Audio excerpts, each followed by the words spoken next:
Hola, mi nombre es Elías Parramillán, soy alumno del tercer semestre del Grupo Y de la carrera de Ingeniería Industrial. Este video es para grabar la evidencia del trabajo de distribución de probabilidad discreta de la materia de estadística inferencial, impartida por el profesor José Morales. Vamos a empezar. El tema número 1 es el del capítulo 4.2, conceptos básicos de probabilidad. Este capítulo habla básicamente sobre los conceptos que vamos a usar, como la media, la varianza, la distribución estándar y conceptos básicos que más adelante vamos a ir viendo poco a poco. Dice la aproximación de la probabilidad con frecuencias relativas. Básicamente no les voy a explicar lo que son lo que son las definiciones para poderme ir más de lleno con lo que es la ejemplificación de los ejercicios que vienen para contestar dentro de los ejercicios, de lo que pidió el maestro. Entonces, aquí viene el ejemplo número 1, que dice: calcule la probabilidad de que un automóvil seleccionado al azar en Estados Unidos se accidente durante este año, tomando en cuenta que en un año reciente de un total de 135.677.000 automóviles registrados en Estados Unidos, según datos del Statistical Abstract of the United States, 6.511.100 se accidentaron. Para que nosotros podamos responder este ejercicio,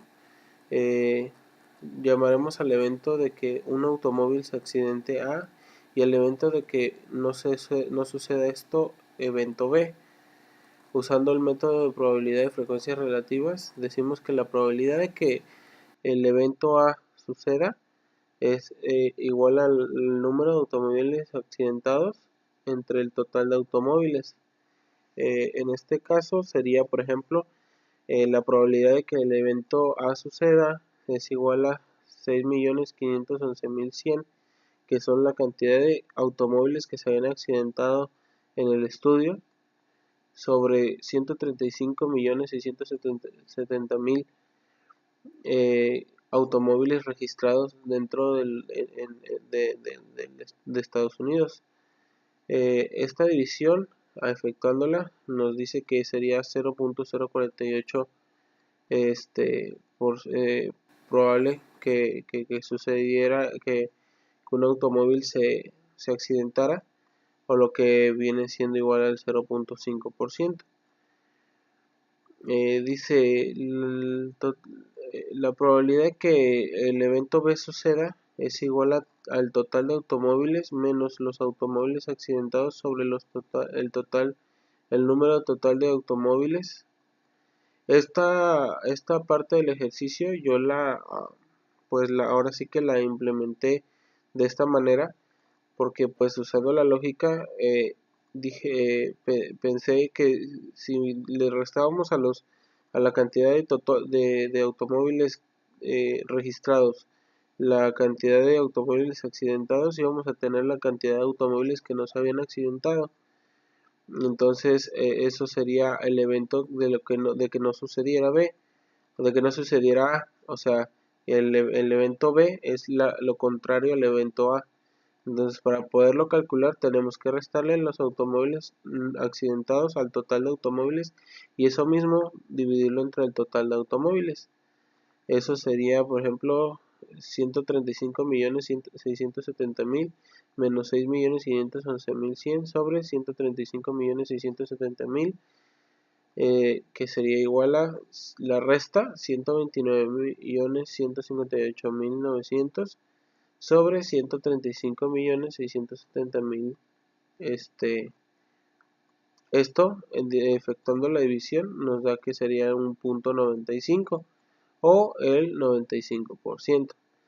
Si nosotros sumáramos aritméticamente el 95% con el 0.5% de lo que nos da la cantidad de automóviles accidentados y la cantidad de automóviles que no se accidentaron, nos debería dar el 100%. Ok, vamos a pasar al segundo ejemplo, que es el método clásico de la probabilidad. Recordemos que para calcular nosotros el método clásico de la probabilidad, pues simplemente es la división de los eventos probables entre la cantidad de eventos. Entonces dice el ejemplo 2, determinar la probabilidad de ganar el premio mayor de la lotería al seleccionar 6 números entre 1 y 60. Cada combinación tiene las mismas probabilidades de ocurrir. Ahora, para que nosotros podamos hacer este ejercicio, tenemos que tener en cuenta cuáles son las combinaciones. Una combinación, pues regularmente es el hecho de efectuar, de contar, cuantificar cuántas veces podemos elegir nosotros algo sobre una cantidad de una muestra. Por ejemplo, aquí nos dice el ejercicio, nos decía determinar la probabilidad de ganar el premio mayor de la lotería seleccionando 6 números entre 1 y 60. O sea, si nosotros agarramos 1, 2, 3, 4, 5 y 6, no sería la única opción, porque nosotros podemos escoger también 7, 8, 9, 10, 11, 12, o el 1, el 2, el 3, y después el 5, 6, el 7, y así para que nosotros combinemos de diferentes maneras 6 números de entre el 1 y el 60, siempre pues sin salirnos de ese parámetro. Entonces eso serían las combinaciones, pero pues nosotros tenemos la opción de hacerlo más fácil, claro está, con las aplicaciones, por ejemplo las calculadoras. En una calculadora tú ya le pones 60 combinación 6 y te da el resultado que debería de ser de esa combinación. Entonces la respuesta de este ejercicio que yo hallé dice: llamaremos al evento de ganar la lotería al seleccionar 6 números entre 1 y 60 como la probabilidad de que suceda el evento A. Usando el método de probabilidad de la probabilidad clásica, dice que la probabilidad de que suceda el evento A es igual al número de las formas en que puede ocurrir A sobre el número de eventos posibles. Sabemos que para escoger 6 números del intervalo entre el 1 y el 6 es calculado por una combinación, que era lo que explicaba hace un momento. Si nosotros hacemos el cálculo de esta combinación, el efectuar 6 números, el seleccionar 6 números entre 60, las combinaciones posibles son 50.063.860. Esto quiere decir que son 50.063.860 formas en las que nosotros podemos escoger 6 números entre el 1 y el 60. Así como les explicaba, podemos escoger el 1, el 2, el 3, el 4, el 5 y el 6, o el 60, el 59, el 58, el 57, el 56 y el 55, o un montón de formas, ¿no? Dice, lo cual representa el número de eventos posibles que hay para combinar 6 números dentro de este intervalo. Entonces, la probabilidad de ganar la lotería escogiendo una combinación de números exitosa es que la probabilidad de A es igual la probabilidad de que suceda el evento A, o sea, escoger un solo número ganador entre una sola combinación de números entre el 1 y el 60, por eso dice aquí que es 1, entre los 50.063.860 maneras de combinar los 6 números entre el 1 y el 60. Esta probabilidad nos da un número nada más y nada menos que un 0.00000002 o igual a lo que puede ser 2 por 10 a la menos 7. 1, 2, 3, 4, 5, 6, 7 a la menos 8, perdón. Un 2 por 10 a la menos 8 sería la probabilidad de que, de que nosotros escogiéramos eh, la combinación perfecta para ganar la lotería de este evento. Dice la probabilidad subjetiva. Este es el ejemplo número 3 de este tema. El ejemplo número 3 dice que debemos de estimar la probabilidad de que un astronauta sobreviva en una misión en una nave espacial. Los expertos consideran los eventos pasados junto con los cambios de las tecnologías y las condiciones para hacer una estimación de la probabilidad. Hasta la publicación de este libro, los científicos de la NASA estimaban una probabilidad de 0.99. dice que la probabilidad subjetiva se basa básicamente en encontrar el resultado tomando en cuenta lo que son las condiciones, los eventos pasados y los cambios que puedan haber dentro del ahora sí que el ciclo que se esté o el evento que se esté analizando para poder determinar eso, la probabilidad. Entonces la probabilidad subjetiva de este caso dice que es 0.99 gracias a todos estos factores que están influyendo dentro del evento. Nosotros no podríamos, como ahora sí que como estudiantes o como cualquier otro tipo de persona, decir, ah, no, está equivocado porque pues yo mandé a alguien, a un perro, un gato o a cualquier persona al espacio y sobrevivió, porque realmente es imposible, ¿no? Entonces, esto debe de estar basado siempre en experimentos eh, que ya se hayan efectuado o en eventos que ya hayan sucedido y se tenga registro de ellos. Es por eso que se llama subjetiva, porque tiene un trasque de la investigación. El ejercicio del cual vamos a hablar en este momento sobre el tema de la probabilidad, eh, de los conceptos básicos de la probabilidad, dice que de la siguiente manera: analice la siguiente lista de los 8 resultados posibles cuando una pareja tiene 3 hijos. Dice que cuando una pareja llega a tener el primer hijo, va a tener la probabilidad de que tenga un niño, un niño, un niño, un niño, o una niña, una niña, una niña, una niña, en este orden. Más adelante les voy a explicar por qué están en este orden.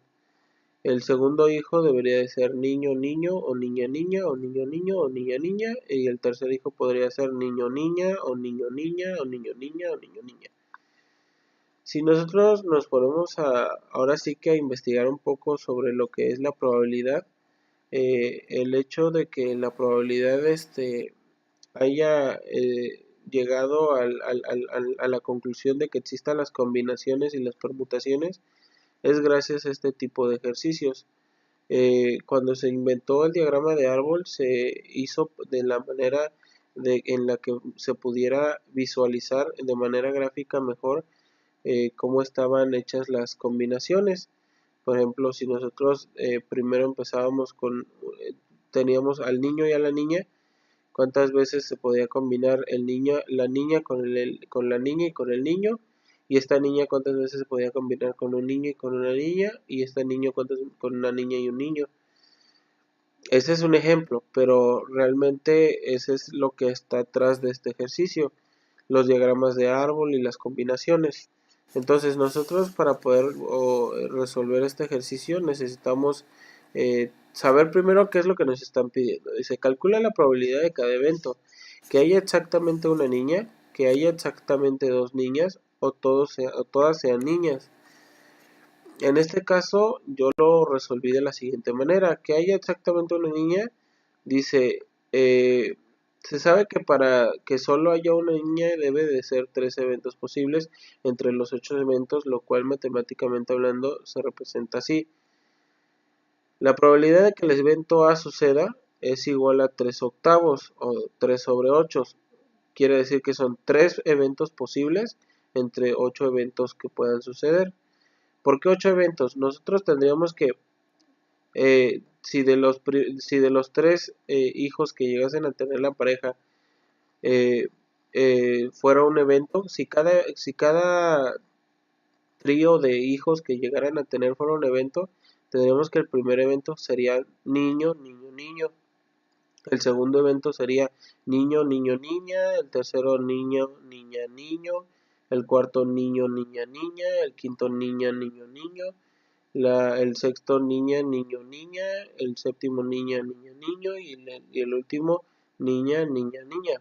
Entonces, si nosotros analizamos la tabla en el orden en el que está, nos damos cuenta de que para que solo haya una niña, no importa el orden en el que esté, no importa si sea el primer hijo, el segundo hijo, el tercer hijo, vamos a encontrar solo tres opciones dentro de esta condición, o sea que haya exactamente una niña.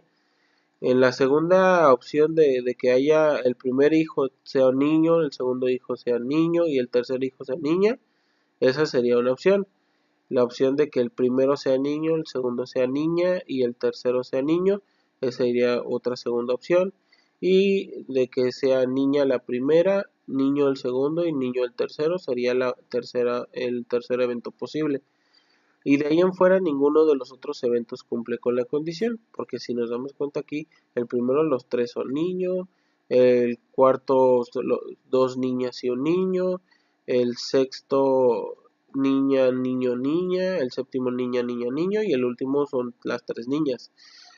Entonces nosotros solo tenemos tres eventos posibles. Entonces, recordando que la probabilidad clásica dice que la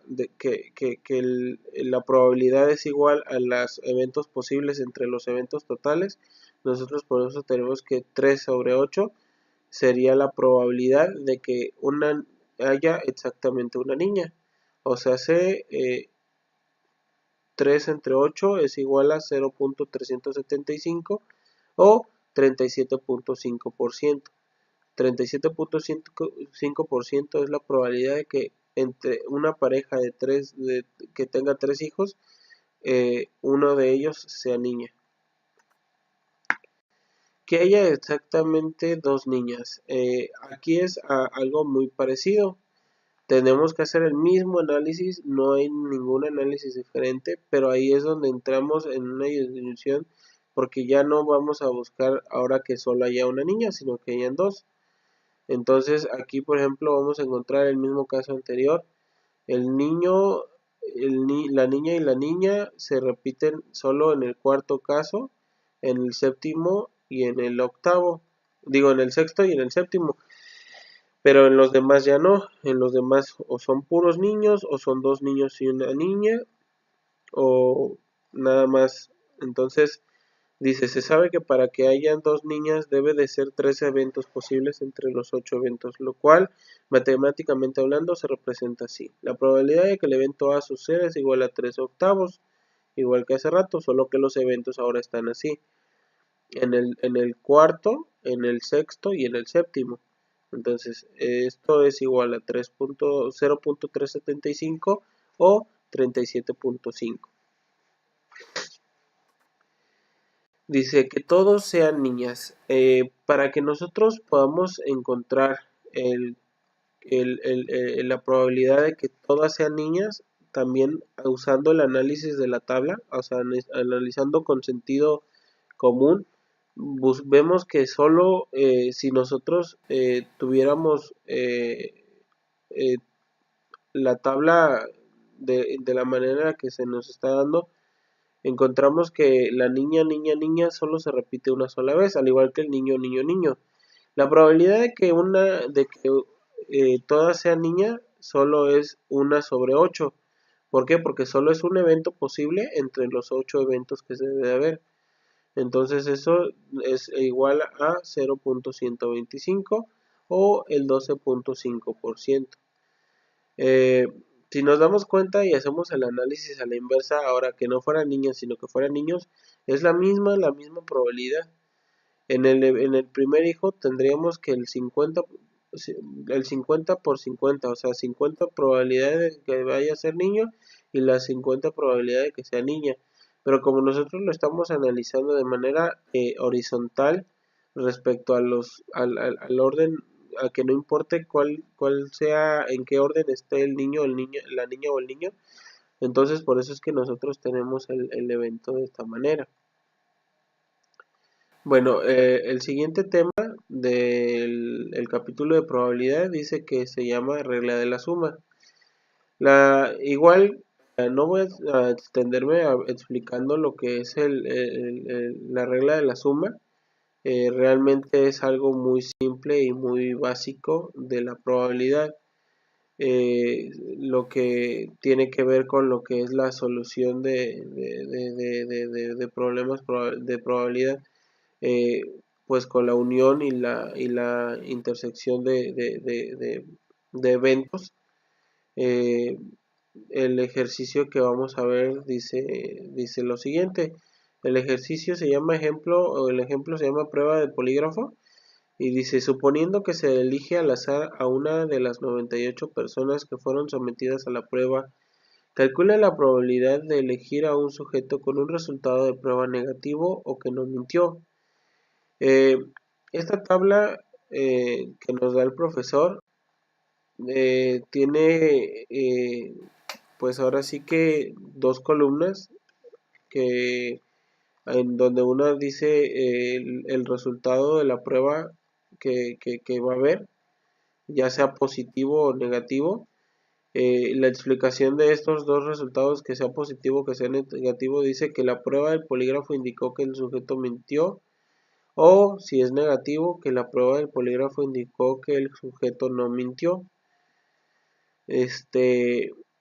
Cuando el polígrafo, cuando el sujeto se hace la pregunta si el sujeto realmente mintió, dice: si no mintió.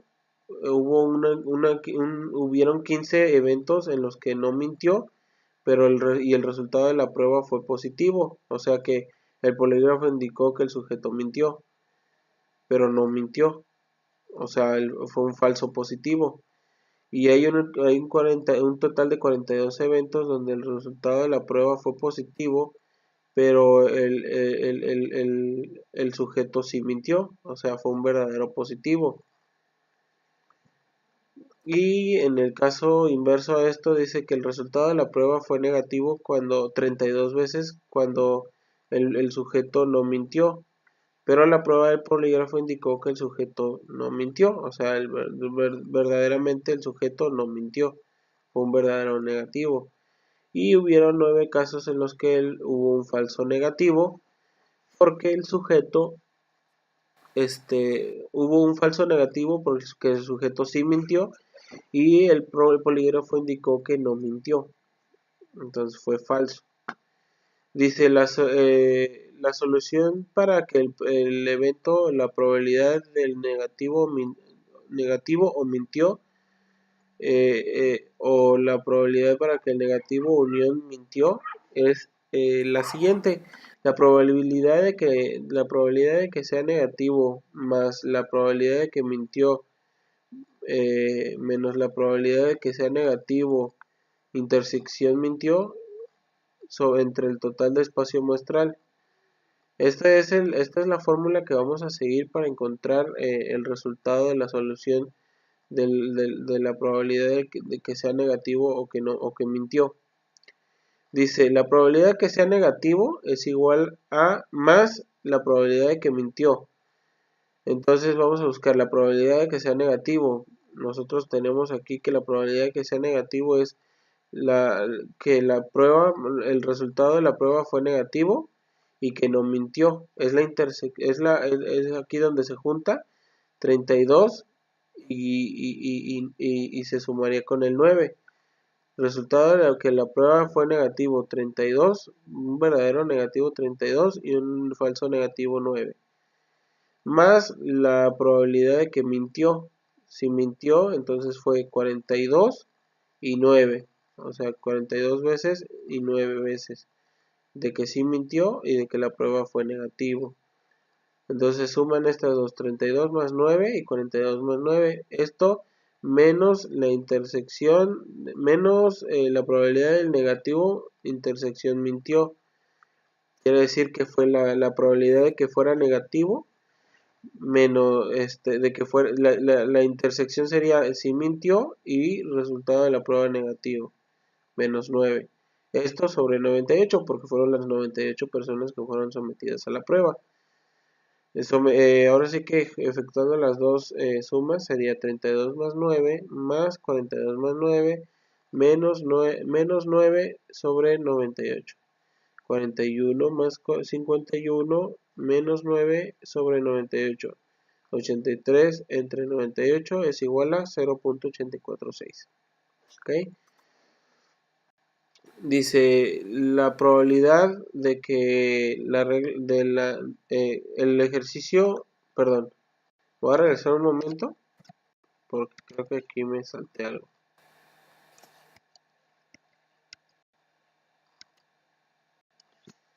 Ok, este es el ejercicio. El ejemplo que el profesor puso dice solución de que la probabilidad de que sea negativo o no mintió, o que sea negativo unión no mintió. ¿Vale?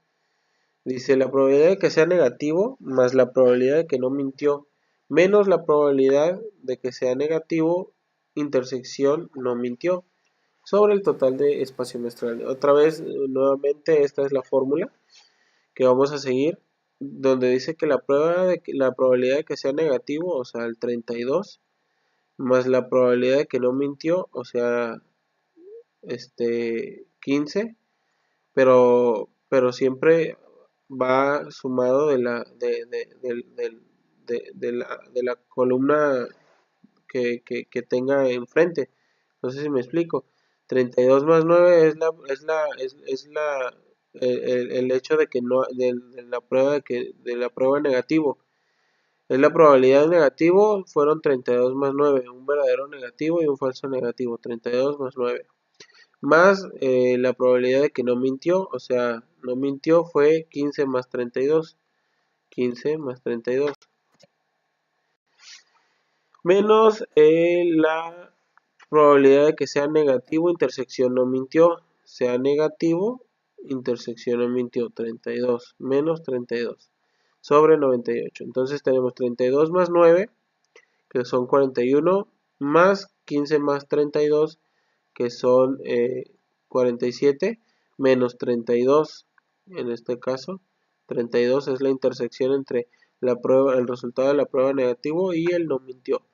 Menos 32, esto sobre 98 nos da 56 sobre 98, que es igual a 0.5714, que es la probabilidad la probabilidad de que suceda el evento de negativo o no mintió. ¿Sale? Para el evento, el ejercicio 4.4 o el capítulo 4.4 dice la regla de la multiplicación. La regla de la multiplicación es básicamente lo mismo que vimos anteriormente con la suma, pero ahora con lo que es la multiplicación. Vamos a ver en este capítulo básicamente lo que es la multiplicación dada de las probabilidades y de las combinaciones respecto a los conceptos que se vieron dentro de los videos de estos capítulos. Más adelante los vamos a ir viendo poco a poco. Dice, un investigador médico desea seleccionar dos marcapasos al azar para realizar un experimento. Este ejemplo es sobre el ejemplo de control de calidad en la fabricación de marcapasos. Dice, calcule la probabilidad de que el primer marcapaso seleccionado funcione bien, o sea, el evento B, y que el segundo marcapasos también funcione bien, o sea, también el evento B. Utilice los siguientes supuestos. Suponga que las dos selecciones aleatorias se realicen con reemplazo, de manera que el primer marcapasos seleccionado se reincorpora a la muestra antes de elegir el segundo. O sea, si yo llego a sacar el marcapasos de la muestra de un total de X cantidad y está bien y lo vuelvo a regresar y saco un segundo marcapasos, debo de buscar esa probabilidad. Y dice, suponga que las dos elecciones aleatorias se realizan sin reemplazo, de manera que el primer marcapasos seleccionado no se reincorporará a la muestra antes de elegir el segundo. Esto es totalmente lo contrario a lo que primero expliqué al inciso A. Si nosotros agarramos y sacamos un marcapasos dentro de las muestras que tenemos de X cantidades, y después sacamos un segundo sin sacar sin volver a regresar el que ya habíamos sacado anteriormente, nos va a dar un resultado diferente. Ahí es donde nosotros vamos a empezar a multiplicar las probabilidades, porque nosotros si lo hacemos con reemplazo, realmente no va a variar mucho la probabilidad, porque tanto puede que hayamos agarrado el mismo o como puede que hayamos agarrado otro. pero si agarramos uno y disminuye, después vamos a agarrar otro y va a seguir disminuyendo, y así sucesivamente.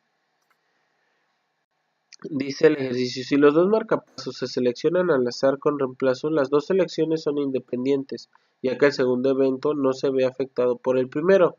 En cada selección hay 3 marcapasos que funcionan bien, o sea, el evento B, y 2 defectuosos, o sea, el evento D, de manera que obtenemos que la probabilidad de A es igual a que uno esté bueno, que otro esté bueno, que otro esté bueno, y que hayan 2 defectuosos. Y la probabilidad de que el evento B suceda va a ser efectuada por que haya igual 3 buenos y 2 malos. Entonces realmente, como les explicaba, no habría una variación entre el primer evento y el segundo evento. Dice la probabilidad de que el primer marcapasos es B, o sea, bueno, y el segundo marcapasos también es bueno, es igual a 3 quintos por 3 quintos. ¿Por qué 3 quintos? Porque nosotros tenemos 3 eventos posibles sobre 5 eventos probables. Entonces, por 3 eventos posibles sobre 3 eventos probables es igual a 9 por 9 sobre 25. 3 por 3, 9, 5 por 5, 25.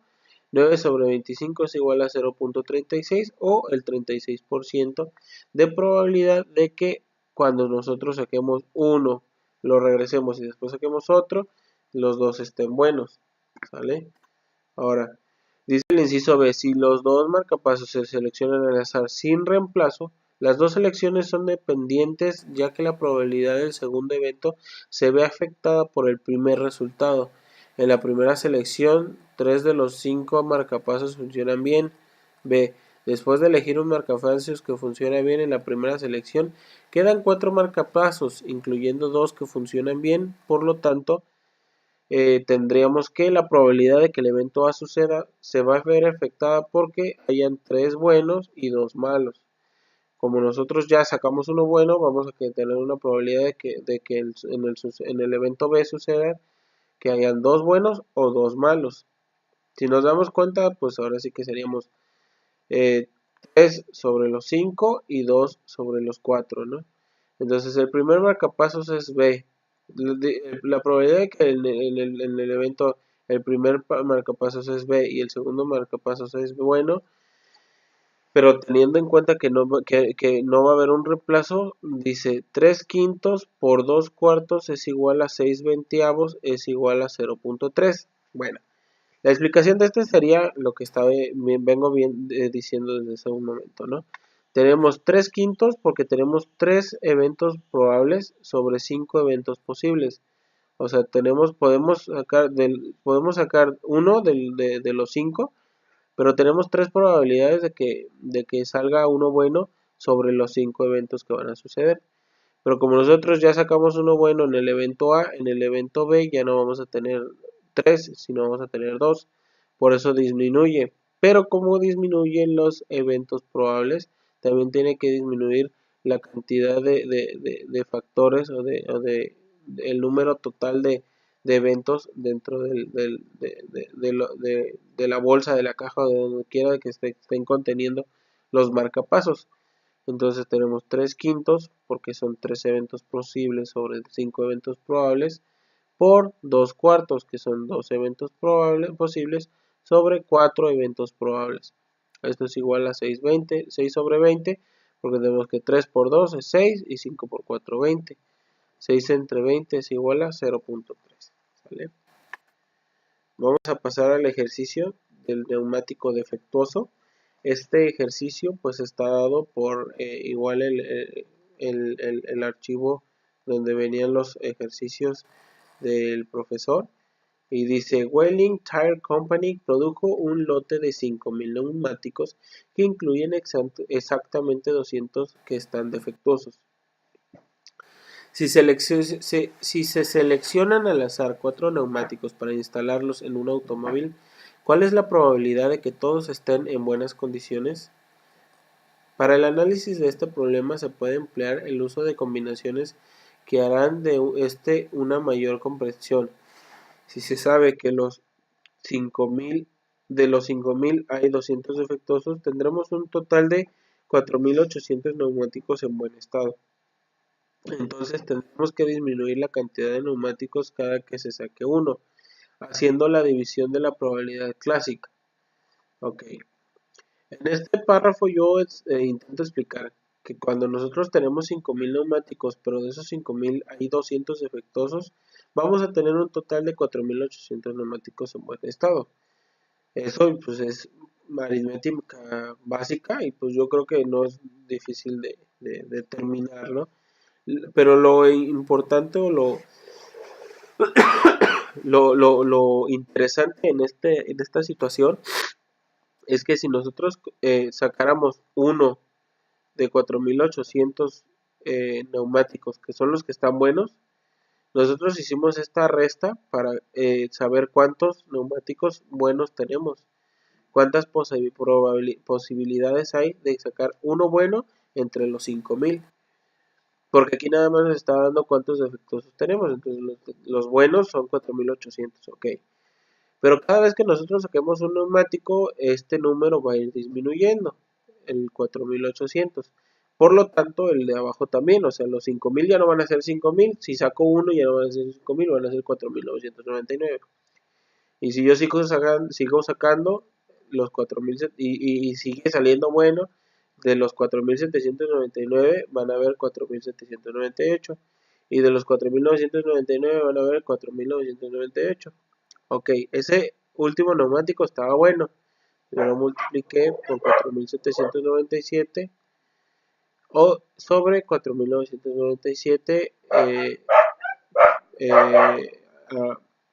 neumáticos en total. Todo esto haciendo combinaciones. Por ejemplo, si nosotros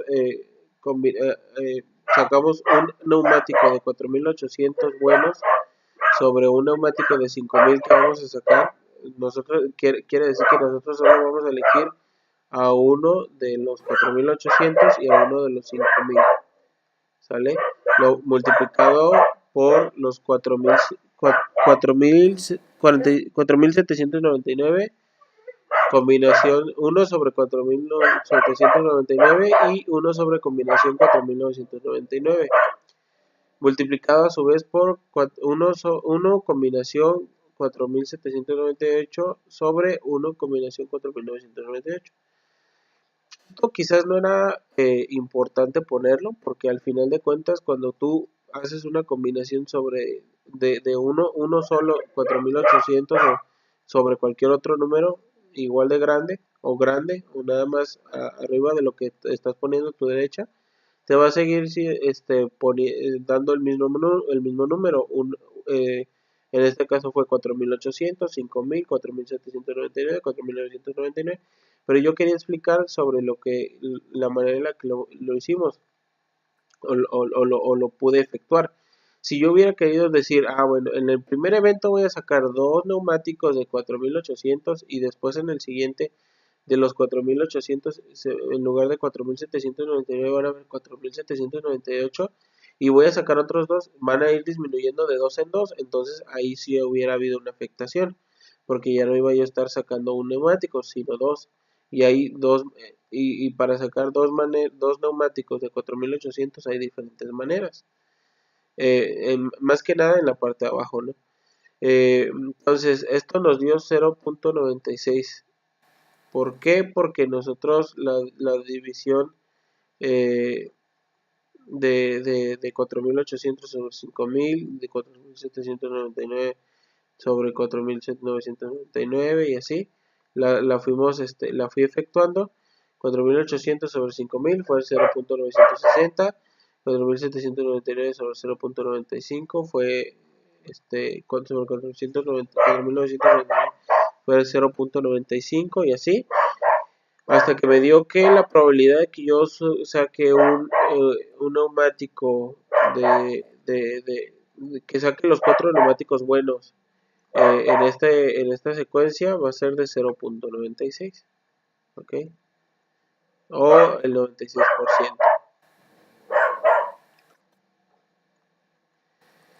El siguiente tema es el de variables aleatorias. Ya entramos en lo que es el capítulo de distribución de probabilidad discreta. y dice de la siguiente manera. Vamos a verlo con el ejemplo 1 que dice genética de vástagos de reglas práctica de las desviaciones. Okay, el tema es variables aleatorias. La medida del número de guisantes con vainas verdes es 3.8 y la desviación estándar es 1.0.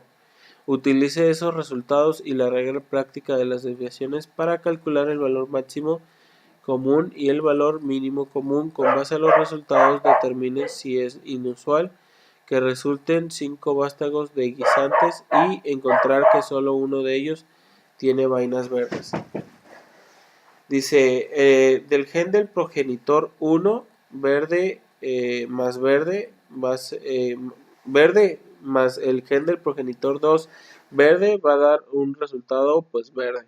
Verde entre verde va a ser igual a verde. Este tipo de estudios pues se hacen de acuerdo viendo cuál es el más fuerte, cuál es el más débil, si es el verde, si es el amarillo. Entonces en este caso el gen verde siempre ha sido más fuerte dentro de estas vainas y nos dio un resultado del 75%, así como dice acá, como dice más adelante, y del 25% nada más para la probabilidad de que salga amarillo. Dice, el valor máximo común es igual a la media, lo que dice acá que la media es igual a 3.8, más dos veces la desviación, que en este caso es 1. La desviación estándar. Entonces dice, para el valor máximo común es igual a la media más dos veces la desviación estándar, que es igual a 3.8 más 2 por 1, que es igual a 5.8. El valor mínimo sería igual a la media menos dos veces el valor de la desviación estándar, es igual a 3.8 menos 2.1. 2 por 1, perdón, es igual a 1.8. ¿Ok? El siguiente ejercicio, la conclusión sobre este ejercicio dice, con base a estos resultados concluimos que para grupos de 5 vástagos de guisantes, el número de vástagos de guisantes con vainas verdes debe caer entre 1.8 y 5.8. Si resultan 5 vástagos de guisantes como los descritos, sería inusual obtener como solo un vástago con vainas verdes, porque el valor de 1 está fuera de este rango de valores comunes, 1.8 a 5.8.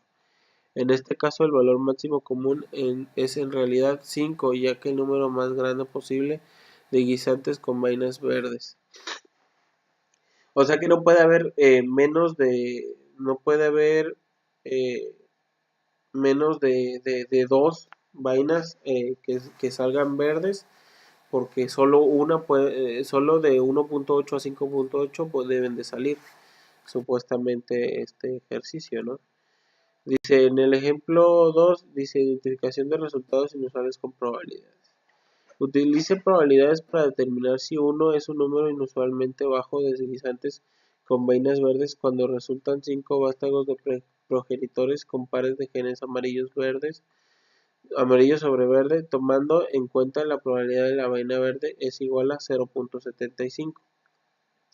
Para determinar si es un número inusualmente bajo de guisantes con vainas verdes de un total de 5 vástagos, necesitamos calcular la probabilidad de obtener uno o menos guisantes con vainas verdes. Voy a abrir el archivo debilitado que tengo de este lado, donde se va a ver, pues ahora sí que básicamente la manera en la que se va a hacer la distribución de y va a ser es más visible la variancia de la distribución y ahora sí que la probabilidad de que suceda cada evento. Dice que para que suceda, ahora sí que para que haya 0 vainas verdes, es una probabilidad apenas del 0.000977. de que haya una vaina es de 0.0146448, de que hayan dos vainas es 0.08789, de que hayan tres es de 0.263672, de que hayan 4 es de 0.395508 y de que hayan 5 es de 0.237305, ¿sale? Para que nosotros podamos distinguir lo que quiere determinar el ejercicio, dice, para determinar si uno es un número inusualmente bajo de guisantes con vainas verdes de un total de 5 vástagos, necesitamos calcular la probabilidad de obtener uno o menos guisantes con vainas verdes. Dice, para que la probabilidad de que sea uno o menos es igual a la probabilidad de que haya 1 o 5. Esto es igual a la probabilidad de que haya 1 más la probabilidad de que haya 5, que es igual a 0.016. Bueno, ¿de dónde salieron estos datos? Al momento de que nosotros calculamos la desviación estándar, la distribución binomial con Minitab de los datos que se nos dieron, a nosotros nos dio la probabilidad de que el evento X, en este caso, como aquí le determinamos X, pero de que el evento de que de que cada uno de ellos suceda, nos dio, por ejemplo, para que la probabilidad de que el evento 0 suceda es de 0.00097, de que el evento 1 suceda es 0.01464 y así. Entonces, si nosotros nos pregunta cuál sería la probabilidad de que uno o menos de las vainas saliera verde, nosotros sumaríamos la probabilidad de que solo sea 1 o de que solo sea 0. Entonces esa probabilidad es esta, 0.014 o 0.15, 0 porque se redondea, y 0.001 que sería 0.00097 o se redondea a 0. A una milésima. Es igual a 0.16. Puesto que la probabilidad de 0.016 es menor que 0.05, concluimos que el resultado de una planta de guisantes con vainas verdes es inusualmente bajo. Hay muy poca probabilidad, o sea 0.016, de obtener uno o menos guisantes con vainas verdes. Ok, cerramos el archivo de Minitab y nos vamos al siguiente ejercicio. Dice el ejercicio de la identificación de resultados inusuales con probabilidades. En este caso ya es un ejercicio que resolví pues por mi propia cuenta y dice utilice probabilidades para determinar las siguientes preguntas de guisantes con vainas verdes cuando resultan 8 vástagos de progenitores con pares de genes amarillo-verde, tomando en cuenta la probabilidad de verde es igual a 0.75.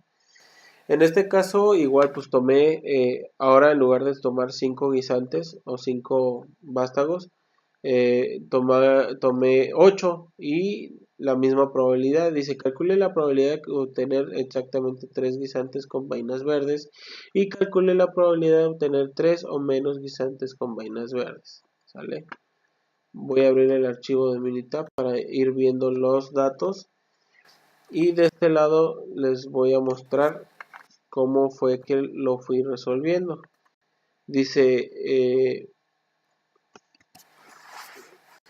para calcular la probabilidad de obtener exactamente 3 guisantes con vainas verdes, entonces dice que fue la probabilidad de que solo fueran 3. En este caso, el Minitab nos dio el resultado de que para que las 3 vainas verdes existieran, debía haber sido 0.023071. ¿Cómo llegué a esa conclusión? Bueno, haciendo el cálculo de la distribución binomial, de la misma manera que les mostré hace rato, obteniendo la probabilidad de 8 ensayos, o sea, de 8 vástagos, por la probabilidad, el número de ensayos de 8 eventos, por el 0.75% de que fueran verdes, y esto pues, de mi columna X, ¿no?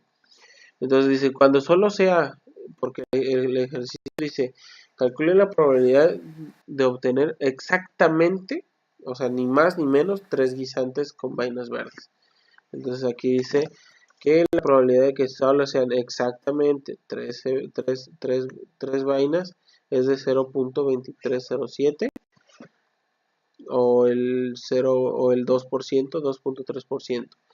Y dice, calcule la probabilidad de obtener 3 o menos guisantes con vainas verdes. En este caso, pues como dice 3 o menos, o sea, de 3 hacia abajo, se va a ir sumando la probabilidad de que haya 0 guisantes, la probabilidad de que haya un guisante, más la probabilidad de que hayan 2 guisantes, más la probabilidad de que hayan 3 guisantes verdes. Esto nos da un total igual de 0.2349% o el 23.49%, ¿vale? De que haya 3 o menos guisantes con vainas verdes. El siguiente ejercicio se llama distribución, o el subtema o el subcapítulo se llama distribución de probabilidad discreta. Dice la distribución de probabilidad binomial. Anteriormente de este ejercicio ya habíamos hablado sobre la distribución binomial, o por lo menos para qué nos está sirviendo, ¿no? Como decíamos en el ejercicio ahorita de Minitab, nos está mostrando, gracias al número de eventos y la probabilidad que haya dentro de cada evento, cuánta probabilidad va a tener cada situación, cada evento, cuando sea 0, cuando sea 1, cuando sea 2, cuando sea 3, así sucesivamente. ¿Ok? Voy a cerrar esto. Dice, el ejemplo de la distribución de probabilidad binomial dice, al seleccionar al azar donadores de sangre, el 45% tenía sangre del grupo O, según datos del programa Greater New York Blood. Obtener las siguientes probabilidades si se selecciona 5 donadores al azar. Como el número total de eventos es igual a 5 y la probabilidad es igual a 0.45, vamos a tener los datos que vienen aquí abajo. ¿Cómo obtuve estos datos? Pues obviamente en Minitab. Vamos a abrir el archivo en Minitab mientras que yo les voy mostrando cómo es que lo fuimos resolviendo. Dice que cuando nosotros tuviéramos cero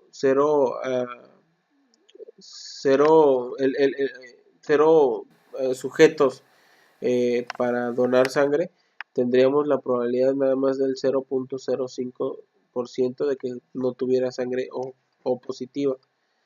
De cuando tuviéramos un sujeto iba a ser el 0.20 y así sucesivamente, así como se muestra en la tabla. Aquí está la tabla de Minitab. Igual el cálculo fue haciendo el cálculo, distribución de probabilidad binomial con 5 números de ensayos con la probabilidad del 0.45 dentro de la columna del 0 al 5, y estos fueron los datos obtenidos. Estos datos ya los puse aquí en la tabla y dice los resultados. Calcule la probabilidad de que al menos uno de los 5 donadores tenga sangre del grupo O. Entonces dice, la probabilidad de que suceda el evento, de que al menos uno de todos los cinco sea, es igual a la suma de que nadie sea y de que uno sea. Entonces la probabilidad de que nadie sea es de 0.050 o el 0.5 o el 5%, y más la probabilidad de que el de uno sea es de 0.2058% o el 20%. Entonces, si sumamos estos dos, nos da un total de 0.2562% o 25.62%. 0.2562 o igual a 25.62%. Dice, calcula la probabilidad de que al menos 3 de los 5 donadores tenga sangre del grupo O. Dice que al menos 3 de los 5. Así como veíamos anteriormente en el ejercicio de los guisantes, cuando dice al menos 3, quiere decir que vamos a sumar la probabilidad de que no suceda, de que sí suceda 1, de que sucedan 2 y de que sucedan 3, 4, 5, 6, hasta llegar a n eventos, ¿no? Al menos, o al menos de los que nos pidan, ¿no?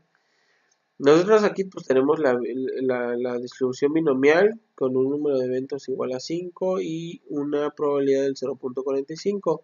Dice, para que la probabilidad de que al menos 3 de los 5 sujetos tengan la sangre del grupo O es igual a que nadie tenga 0.5328 más 1 si tenga 0.2058 más que 2 si dos tengan que es 0.336, aquí me falta un punto, perdón, más el 0.2756.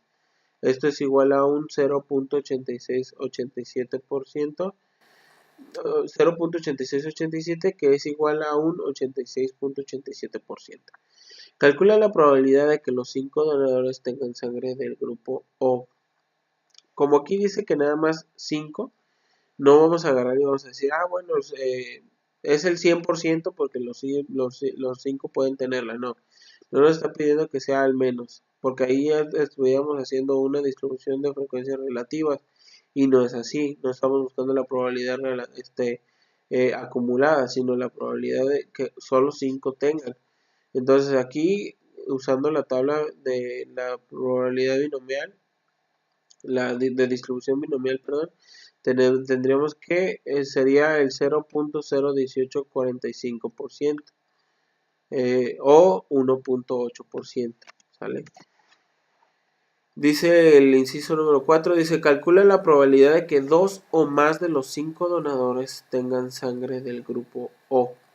Para que la probabilidad de que 2 o más sea es igual a de 2 en adelante, o sea, 0.3369 más 0.22756 más 0.1127 más 0.018, lo que es igual a 0.7437 o un 34.37%.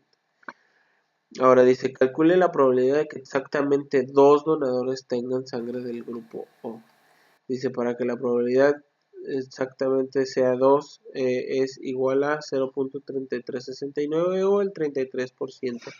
33.69 gracias a la tabla de distribución de frecuencias binomiales, que es la que nos dio el dato, ¿no? Dice, calcule la probabilidad de que entre 2 y 4 donadores tengan sangre del grupo O. Para que la probabilidad de que sea entre 2 y 4 es de 0. Bueno, aquí vamos a sumar desde el 2 hasta el 4. Es 0.3369 más 0.2756 más 0.1127 más 0.1845, que es igual a 0.9098. ¿Sale? Bueno, aquí quiero hacer una pausa tantito para que vayamos a Minitab, porque aquí en estos ejercicios donde yo les estoy diciendo, bueno, debe ser de 2 al 5, bueno, aquí no podemos hacer nada más que esto, sumar del 2 al 5, ok. Pero acá, por ejemplo, donde nos decía que al menos 3 de los 5 donadores, cuando nosotros tenemos lo que es la frecuencia acumulada, que en este caso, por ejemplo, es esta, la frecuencia, la distribución acumulada se va sumando del 0, lo que tenía el 0 más lo que tenía el 1, te lo voy a poner en la distribución 1. Lo que tenías de la distribución 1 a la distribución 2 te la voy a poner en el 2. De lo que tenías del 2 al 3 en el 3, del 3 al 4 en el 4 y del 4 al 5 en el 5, ¿no? Y así sucesivamente se va sumando hasta llegar a 1. Entonces, aquí cuando te pregunta en el ejercicio, bueno, ¿cuál es la probabilidad de que al menos 3 de los 5 donadores tengan sangre del grupo O? Entonces tú ya no vas a sumar 0, más 1, más 2, más 3, sino que vas a agarrar y te vas a ir a la acumulada y lo que tengas en el 3 es el resultado, 0.8687%, que si se dan cuenta es el mismo resultado que tengo aquí, ¿no? También una manera de comprobar que lo estamos haciendo de manera correcta. Entonces dice, en el ejercicio de distribución de probabilidad binomial, el color de ojos en Estados Unidos es de el 40% de la población, en el 40% de la población tiene ojos cafés. Según datos de un estudio realizado por el Dr. Sorita Soni en Indiana University, si se relacionan al azar 14 personas, calcule las siguientes probabilidades. Aquí tengo pues lo que es las probabilidades de la tabla de distribución de probabilidad binomial. Voy a cerrar este archivo y voy a abrir lo que es el archivo que tengo aquí y aquí es donde van a venir estos mismos resultados, nada más para demostrar que lo hice en Minitab. Dice los resultados de este ejercicio que se hizo en Minitab, haciendo pues la tabla del 1 al 14, como lo pueden ver aquí abajo, del 1 al 14, con una tabla de distribución binomial. Dice que con con el número de datos que es igual a 14 y una probabilidad del 0.40%, nos demostró que cuando nosotros teníamos a una muestra de 14 personas, la probabilidad de que 0 de ellas no tuvieran los ojos cafés era muy baja y que iba creciendo poco a poco, teniendo un auge en la parte del medio y después volvía a disminuir hasta que el número 14 de las personas no tuviera ni siquiera probabilidad de tener los ojos cafés. Entonces dice el número 1, calcule la probabilidad de que al menos 8 de las 14 personas tengan los ojos color café. Aquí vamos a hacer pues la suma de el primero, el 0, el número 0, el número 2, el número 3, el número 4, el 5, el 6, el 7 y el 8, ¿no? Y esto nos va a dar un total de 94.16 o el 94.16%. Aquí es donde notamos, por ejemplo, que para que nosotros tengamos ya arriba del 90% de probabilidad de que esas 14 personas tengan los ojos cafés, lo vamos a alcanzar revisando 8 personas de las 14, ¿no?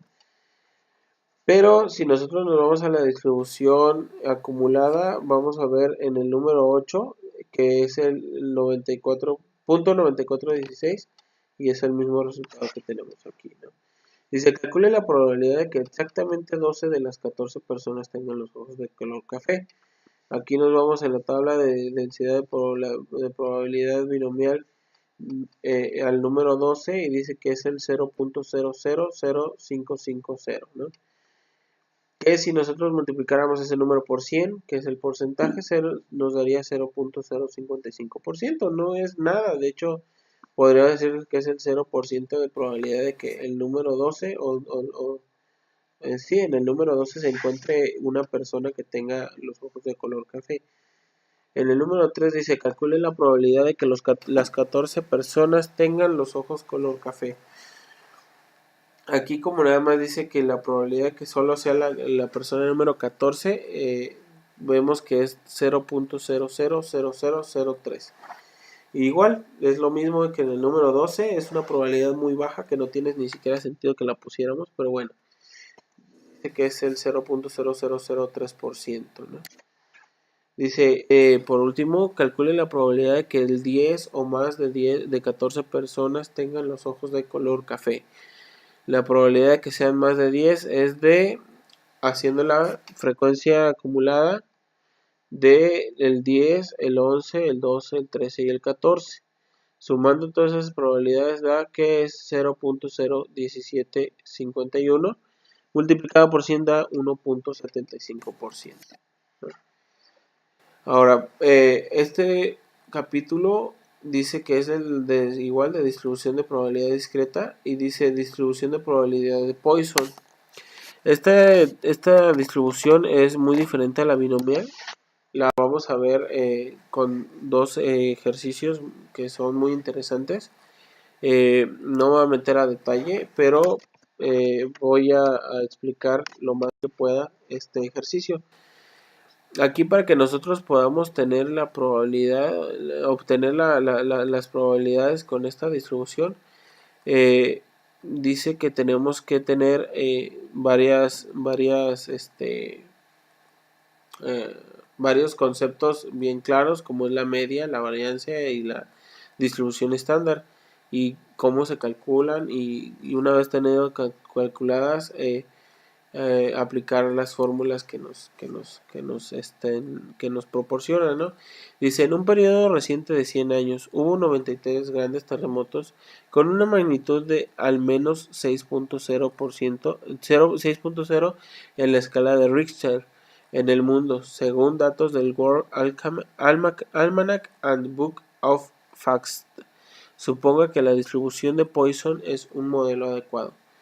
Dice suponga porque al final vamos a ver si es cierto o no es cierto que es un modelo adecuado. Entonces vamos a abrir el archivo de Minitab y dice el ejercicio. Mientras vamos a leer el ejercicio. Dice calcule la media del número de grandes terremotos que ocurren cada año. Como nos está diciendo que hubo 93 grandes terremotos en un periodo de 100 años, solo es cuestión de dividir para obtener la media del evento T o del evento temblor, es igual a 93 sobre 100, ¿sale? Que es igual al 93%. Digo, al 0.93.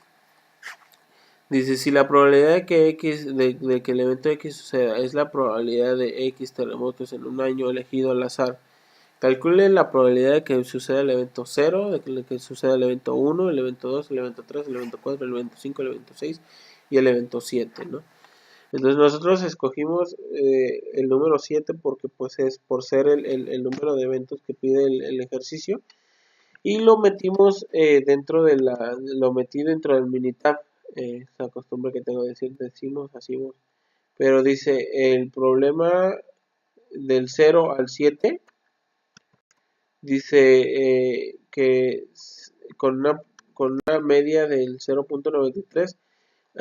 En este caso, la diferencia entre la distribución binomial y la distribución de Poisson es que aquí influye mucho la media, entonces tenemos que tener bien calculada la media para poder ver los cálculos que nos prepara la distribución de Poisson, ¿no? Entonces aquí nosotros, pues aquí es una media básica, una media muy muy simple, y dice que cuando nosotros tenemos el evento número 0, vamos a tener, cuando tengamos cierta cantidad de años, vamos a tener cero terremotos. Cuando esos años avancen, va a haber un terremoto, dos terremotos, tres terremotos, así sucesivamente. Dice, los resultados reales son los siguientes: 47 años, cero terremotos; 31 años, un gran terremoto; 13 años, dos grandes terremotos. Si nosotros multiplicáramos esto de aquí por la cantidad de años que se están empleando aquí en el ejercicio, podremos determinar cuántos terremotos habrían en esa cantidad de años. Por ejemplo, si nosotros multiplicamos 0.39 por 100, tendríamos que son 39 años, ¿no? Entonces, en 39 años habrían 0 terremotos. Los resultados reales dicen que en 47 años hubieron 0 terremotos. Entonces, aquí es, aunque se está aproximando, sí están algo lejos, pero pues realmente es algo muy similar.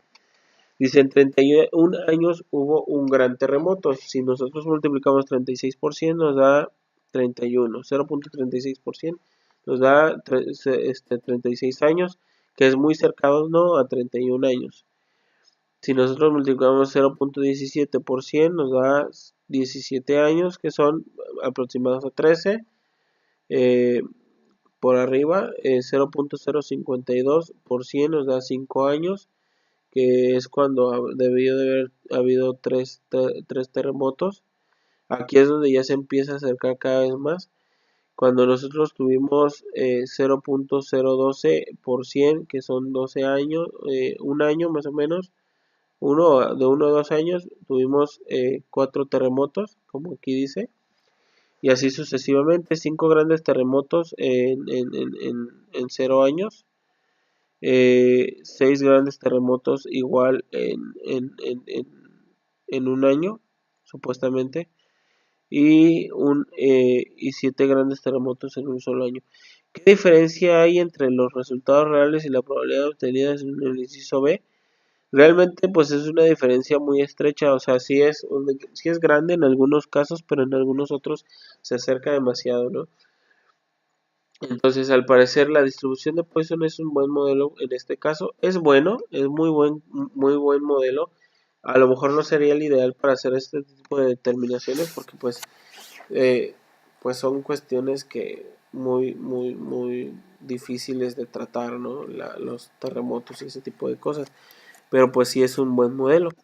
Entonces, vamos a pasar al siguiente ejercicio, que es el ejercicio que se debe contestar por sí mismo. Y dice, en un año hubo 116 muertes por homicidio en Richmond, Virginia, según a Classroom Note on the Poison Distribution, a model for homicidal deaths in Richmond, BA for 1991. The Winston A. Research and Management and Computer Education. Dice, el ejercicio debe de empezar calculándose la media. Bueno, aquí yo calculé la media antes de cualquier cosa. Y dice, en un año hubo 116 muertes, ¿no? Como el ejercicio o los... Ahora sí que las... ¿cómo se dice? Eh, las respuestas nos las piden días. Yo dividí pues el año entre los 365 días que tiene y eso dividí las muertes que hubieron entre los 365 días, lo cual me dio una media de .317, ¿no? Voy a abrir el archivo de Minitab para irlo observando. Mientras voy a pasar a los resultados del ejercicio. Dice, para un día seleccionado al azar, calcule la probabilidad de que el número de muertes por homicidio sea 0, para 1, para 2, para 3 o para 4 días, muertes. O sea, para en cuántos días va a haber cero homicidios, en cuántos días va a haber un homicidio, en cuántos días va a haber 2 homicidios, en cuántos días va a haber 3 homicidios y en cuántos días va a haber 4 homicidios, ¿no? Entonces, aquí en el Minitab yo obtuve los siguientes resultados gracias a que eh, dividí, pues ahora sí que metí la media. En este caso hice el cálculo de distribución de probabilidad de Poisson aquí. Le puse la media, lo puse en probabilidad, seleccioné mi columna del 0 al 4 y me arrojó estos datos que dice que perdón, que para las 0 muertes, para que hubiera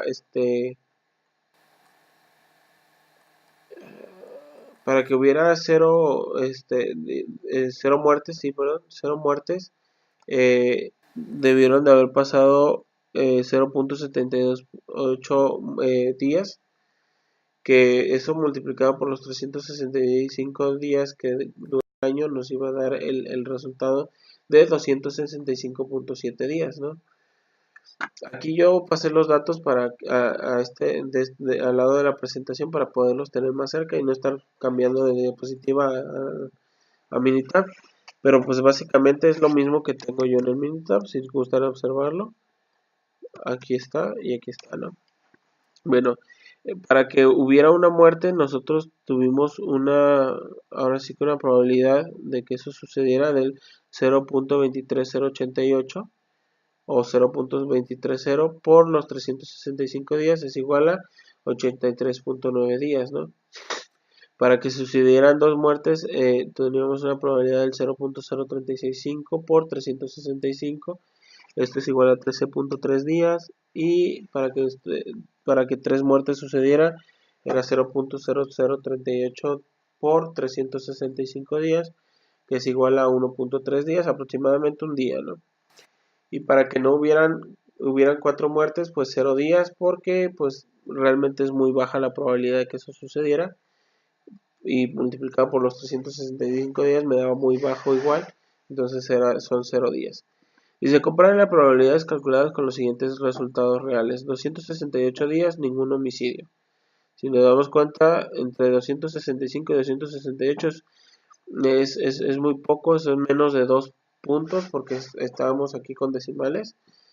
Y dice, no hubo ningún homicidio. Si es cierto, para que no hubiera ningún homicidio pasaron 265.7 días, ¿no? Para 79 días hubo un solo homicidio, que fue, si nos damos cuenta, igual 83.9 a 79 días.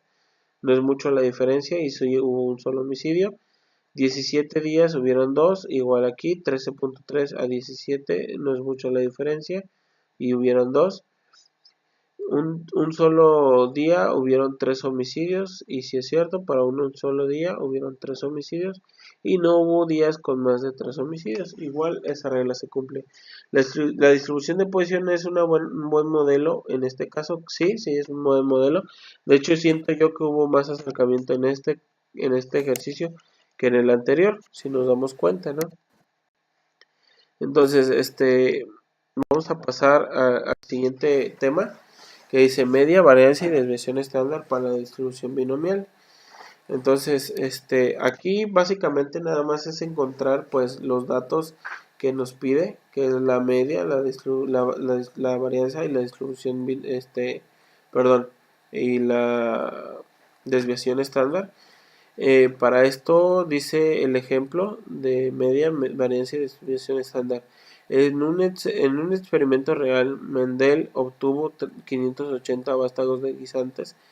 Afirmó que el 75% o 435 tendrían vainas verdes. El experimento real dio como resultado 428 guisantes con vainas verdes.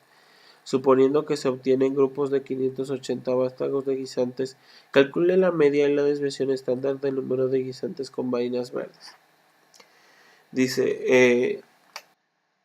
Dice que la media es igual a el número de eventos por la probabilidad de los eventos que se esté buscando.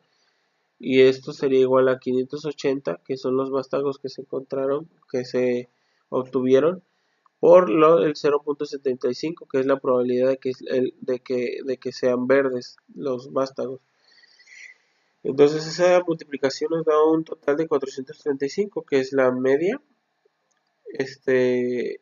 Y para que nosotros podamos encontrar la varianza, tenemos que, ahora sí que sea igual a sigma al cuadrado, que es igual a el número de eventos, el número de eventos por la probabilidad la probabilidad de los casos favorables por la probabilidad de los casos que no son favorables. Entonces sería la diferencia de Q representaría la diferencia del 100% menos el 75% o del 1 menos el 0.75, ¿no? En este caso tenemos que N es igual a 580, la P sería, la probabilidad favorable sería 0.75 y la probabilidad infavorable sería 0.25. Estos tres números multiplicados nos da 108.75. Para que nosotros encontremos la desviación estándar, nada más tenemos que sacarle raíz cuadrada a la varianza, que es 108.75 y nos da un total de 10.42. ¿Vale? Como resultado dice, utilice la regla práctica de las desviaciones para calcular el valor máximo común y el valor mínimo común, de guisantes con vainas verdes. Con base en estos números, podríamos concluir que el resultado real de Mendel de 428 de guisantes con vainas verdes es inusual. Esto sugiere que el valor del 75% propuesto por Mendel es erróneo. Y dice, nosotros al momento de calcular, bueno, yo al momento de calcular esto, dice el valor máximo común de la media más 2 veces la desviación estándar es igual a 435 más 2 por 10.42, que es la desviación estándar, ¿no? Es igual a 455.84. Esto es el valor máximo. El valor mínimo es igual a la media menos la 2 veces en la desviación estándar, que es igual a 435 menos 2 por 10 a la punto 42, que es 414.16. Si dice Mendel que 428 de los guisantes con vainas verdes es inusual, eran verdes, entonces el valor es inusual. ¿Por qué? Porque 428 no es inusual, perdón, porque el 428 se encuentra entre el valor mínimo y el valor máximo. Entonces, como se encuentra dentro de estos dos valores, quiere decir que no es inusual. De hecho, es demasiado usual porque está dentro de los valores correctos. Dice, esto sugiere que el valor del 75% propuesto por Mendel es erróneo. No, no es erróneo porque como está dentro de la probabilidad de que sean verdes, o sea, de lo correcto, entonces está correcto Mendel. Dice, ejercicio de distribución de probabilidad de Poisson. Es una elección presidencial, en una elección presidencial pasada, perdón, aquí me equivoqué, era ejercicio de media distribución de varianza y distribución estándar. En una elección presidencial pasada, la tasa de votos emitidos fue del 61%. En una encuesta se preguntó a 1.002 sujetos si había votado en la elección presidencial. Calcule la media y la desviación estándar del número de votantes reales en grupos de 1.002 individuos. Dice, eh, la media es igual a el número de eventos por la probabilidad favorable, es 1.002 individuos por 0.61, que son la cantidad de encuestados, es igual a 611.22. La varianza es igual a el número de eventos por la probabilidad favorable menos por la probabilidad infavorable, que es igual a 1.002 por 0.61 por 0.39, esto es igual a 238.37. La desviación estándar es la raíz cuadrada de la varianza, que es igual a la raíz cuadrada de 238.37, igual a 15.43. Ahí tenemos la media, la desviación estándar y la varianza. Y dice, dice, en la encuesta de 1.002 personas, 701 dijeron que habían votado en la última elección presidencial. Estos según datos del ICR Research Group. O sea, estos ya son datos reales, supuestamente. Y dice, ¿es congruente este resultado con la tasa real de votos emitidos? ¿O es improbable que ocurra una tasa real del 61%? ¿Por qué? Bueno, yo para poder determinar si era real o no era real, para determinar si estaba dentro o no estaba dentro de los datos, yo saqué primero lo que era el valor máximo y el valor mínimo de los dos, de este ejercicio, de todo, ¿no? Entonces descubrí que el valor máximo era 642.08 y el valor mínimo 580.36, ¿no? Entonces dice que como se había, pues ahora sí que obtenido estos dos números, 701 queda muy lejos del 642.08 y 580.36. Obviamente que haciendo los cálculos, considerando que fuera el 61% de los votantes votaran realmente. Entonces yo considero, como dice el ejercicio, si realmente votaron 701, dijeron que si habían votado, se me hace muy incoherente que de 701 a los 648 que habían votado supuestamente el ejercicio, se me hace incoherente, pero se me hace proporcional. O sea, yo creo que si fuera posible, si fuera probable de que ocurra una tasa real del 61% de que hubieran ese tipo de votantes, porque al final de cuentas, pues, al menos en Estados Unidos tienen esa cultura de votar. Con base en estos resultados, parece que los resultados exactos de las votaciones se pueden obtener preguntando a los votantes cómo actuaron. Sí, no, ¿no? Porque al final de cuentas, pues nadie es honesto al momento de decir si votó o no votó, por quién votó, cuándo votó y todo ese show. Entonces, se me hace un poco improbable el hecho de guiarse por este tipo de datos. Es realmente muy difícil que digan la verdad. Eso fue todo por parte mía en cuestiones de lo que es la presentación. Voy a pasar a dar mi avance, mi proyecto. Eh, Sin antes recordarles, mi proyecto Herramientas Estadísticas aplicadas en el campo laboral es proyecto de mejora hecho por mí, Elías Parra Millán, con la matrícula 1821-1125. La delimitación del problema es estimular a que los cajeros cobren de una mejor manera y tengan una velocidad mayor dentro de la empresa donde yo laboro. Dice bueno, voy a abrir el archivo Minitab que tengo aquí, en el cual el semestre, digo, en el ejercicio anterior, yo hice algunos cálculos para obtener la media, la mediana, la moda, el rango, la desviación estándar, la varianza y todo eso, y lo cual ahora lo voy a hacer manualmente de acuerdo a lo que aprendí en esta unidad. Dice la probabilidad. Yo buscaré dice, calcularemos la probabilidad de que un operador cobre con una velocidad arriba de 900 IP por hora, o sea, artículos por hora, con una probabilidad clásica, ¿sale? Con una probabilidad clásica. La probabilidad clásica, pues, como lo estudiamos anteriormente, es la probabilidad de los eventos probables sobre los eventos que estén sucediendo, perdón. Y obtenemos nosotros haciendo las cuentas de los operadores que estén arriba de los 900 de productividad, que son 1, 2, 3, 4, 5 y 6, nada más. 6 entre 16 es igual a 0.37, que es un 37%. El 37% de los operadores dentro de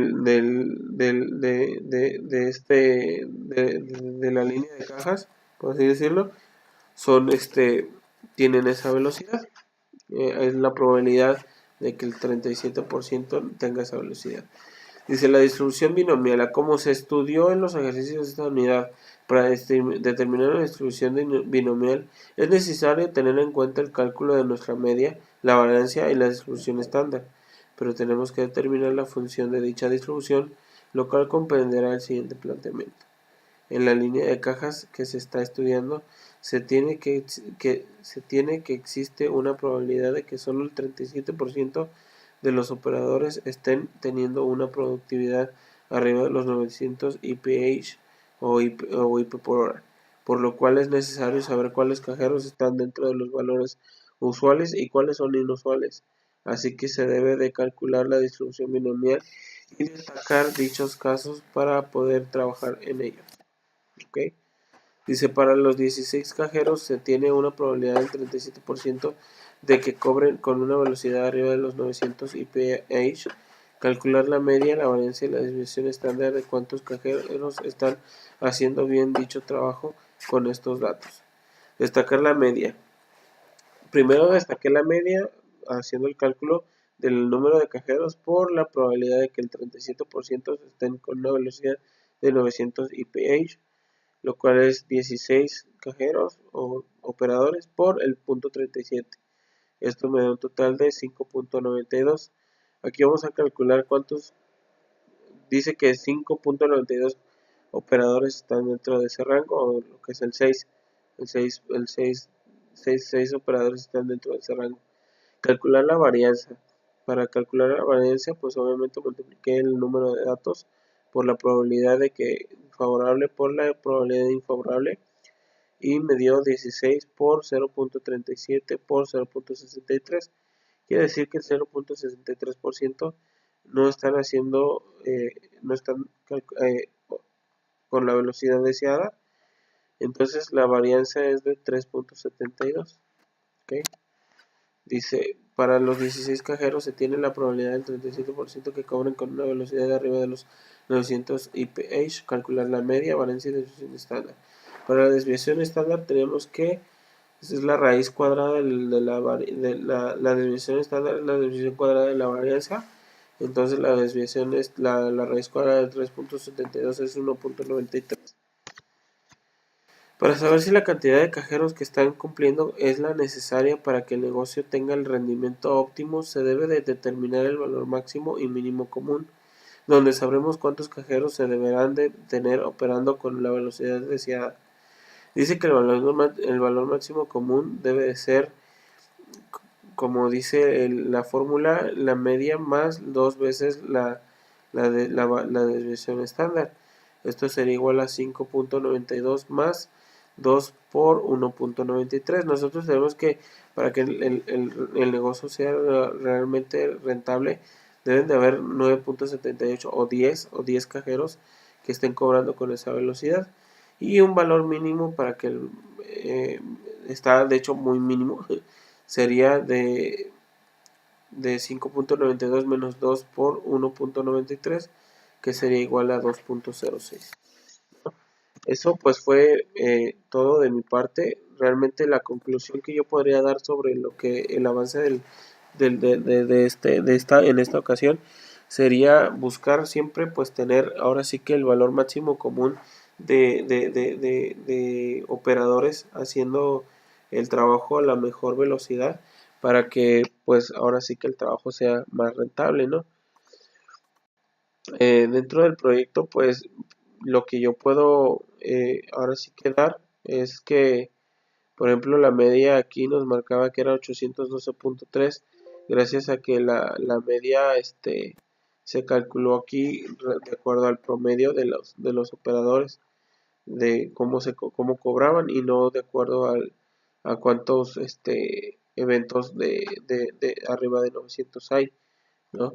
Pero pues realmente hubo un avance en lo que se desea, y pues sería cuestión de ir planteando la, la, la- lo que se desea y un plan de acción para alcanzarlo, ¿no? Eso sería ahora sí todo de mi parte. Gracias y nos vemos después.